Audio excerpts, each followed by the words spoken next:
নমস্কার বন্ধুরা, good morning. আমি পিউ। আমার আরেকটি ঝলমেলে ব্লগে তোমাদের অনেক অনেক ওয়েলকাম আর অনেক অনেক ভালোবাসা। তো বন্ধুরা, সবাই কেমন আছো? আশা করছি সবাই ভালো আছো, সুস্থ আছো। আর এই দিকে কিন্তু আমরাও বেশ ভালোই আছি। আর আজকের দিনটি হচ্ছে ওই বুধবার, আর তোমাদের সাথে নিয়ে আজকের ব্লগটা আমি এখান থেকে শুরু করছি। আই হোপ বন্ধুরা ব্লগটা তোমাদের ভালো লাগবে, তো দেখতে থাকো আর সঙ্গে থাকো। আর এদিকে সকালে উঠে কিন্তু আমি রান্নাটা বসিয়ে দিয়েছি আগে। তারপরে মাম্মা উঠলো, উঠে দুজনে মাম্মা আর মামার পাপা মিলে চলে গেল ডক্টরের কাছে, কারণ মাম্মার একটু ডক্টর দেখানোর ছিল, তো তাই জন্য চলে গেল। আর এইদিকে তারপরে আমি ভাবলাম যে মাম্মা যখন নেই তাহলে ঘরটাকে গুছিয়ে ফেলা যাক। ঘরটা বলতে বিছানাটা একটু গুছিয়ে নিই, আর বিছানাটা এলোমেলো থাকলে না একদম দেখতে ভালো লাগে। বন্ধুরা, মাম্মা চলে গেল এখন ডাক্তার কাছে। আর আজকে একটু সকালেই উঠলো বলতে পারো, সকাল বলতে যেহেতু ওয়েদারটা খারাপ সেহেতু দেখো ঘড়িকাটা ওই আমাদের ঘড়িতে 10:30 বাজে, এখন ধরো ওই 10:15 নাগাদ বাজে। তো মাম্মা ডাক্তার কাছে চলে গেলো, কানটা কদিন থেকে বেশ ভালোই প্রবলেম দিচ্ছে, ওই কারণে আর কি মাম্মার পাপা নিয়ে গেল। আর আমি বসিয়েছি রান্না এরও আগে আর কি। তো চলো বেরিয়ে গেল, তারপর বললাম যে বিছানাটা গুছিয়ে নিয়ে আবার চলে আসবে কিছুক্ষণের মধ্যে। আর চলো কী কী রান্না করছি সেগুলো তোমাদের দেখাই, কী কী করবো আর কি। বসিয়েছি আমি, ভাতটা অলরেডি হয়ে গেছে। আর বাইরের ওয়েদারটা জাস্ট দেখো, দেখেছো খারাপ না?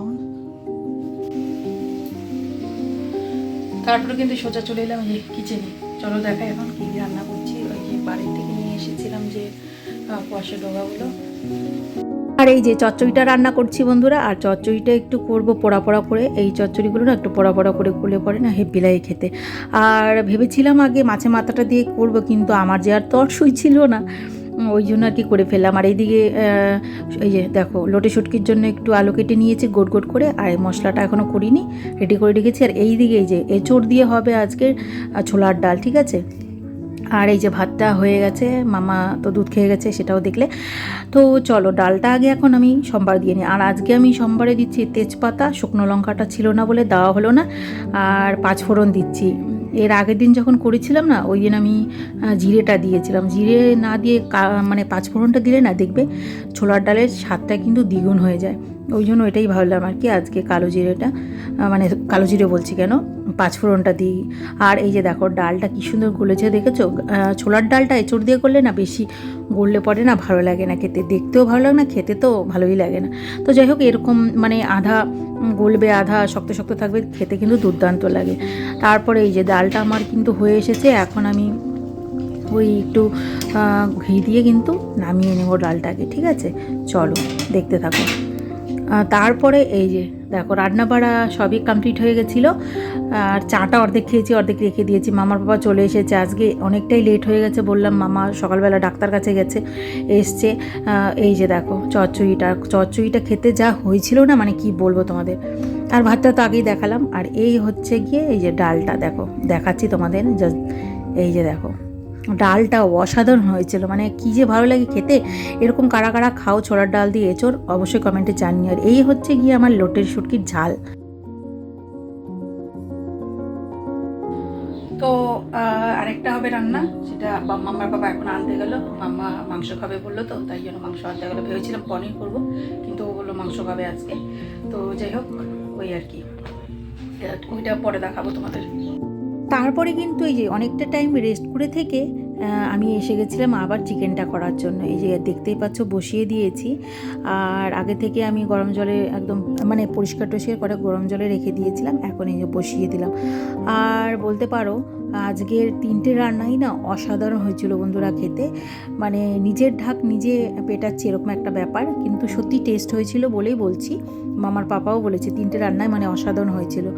আর এদিকে আজকে মাম্মার চিকেনটা না আমি কষিয়ে নিয়ে একটু ঝোল দিয়ে এখন প্রেশার কুকারে সিটি দিয়ে দিব। কেন বলো তো, ডক্টর দেখাতে গিয়েছিল, সেখানে আমি আগেই বলে দিয়েছিলাম যখন যাচ্ছই তাহলে মামার ওয়েটটা একটু দেখে এসো। তো সেটা দেখে এসেছে, মাত্র মানে 20 কেজি মামার ওয়েট। আর মামার বয়স আন্দাজে মামার ওয়েটটা না একদমই কম, জানো তো। এত বেছে বেছে খায় না, কি বলবো তোমাদের, জানো তো।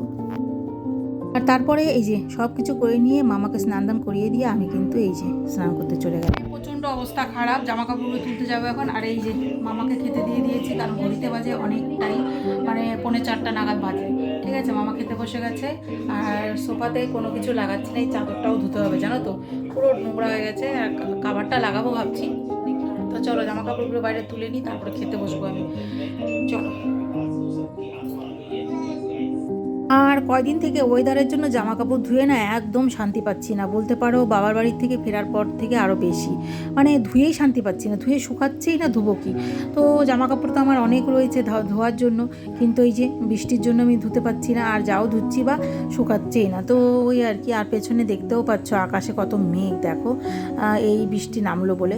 তো যাই হোক, চলো, খাওয়া দাওয়া শেষ হয়ে গেছে, এখন একটু রেস্ট করব। আর এটা হচ্ছে মানে সন্ধে, দেখতেও পাচ্ছ তোমরা সন্ধে হয়ে এসছে, সন্ধেবাতি দেবো আমি। আর আকাশে দেখো মেঘের দলেরা এতক্ষণ আরও বেশি ছিল, মানে এত মেঘ জড়ো হয়ে হয়ে মানে ঘোরাফেরা করছিল, দেখতে বেশ লাগছিল, তাই জন্য ভাবলাম তোমাদের সঙ্গে শেয়ার করি, ওই আর কি। আর পরে কিন্তু সন্ধ্যের পরে মুষলধারে বৃষ্টি হয়েছিল বন্ধুরা, কি বলবো তোমাদের। তো যাই হোক, তো বন্ধুরা আজকের ব্লগটা কেমন লাগলো, ভালো লাগলে লাইক কমেন্ট করে দিও। আবার নেক্সট ব্লগে দেখা হচ্ছে, সবাই ভালো থেকো, সুস্থ থেকো, টাটা।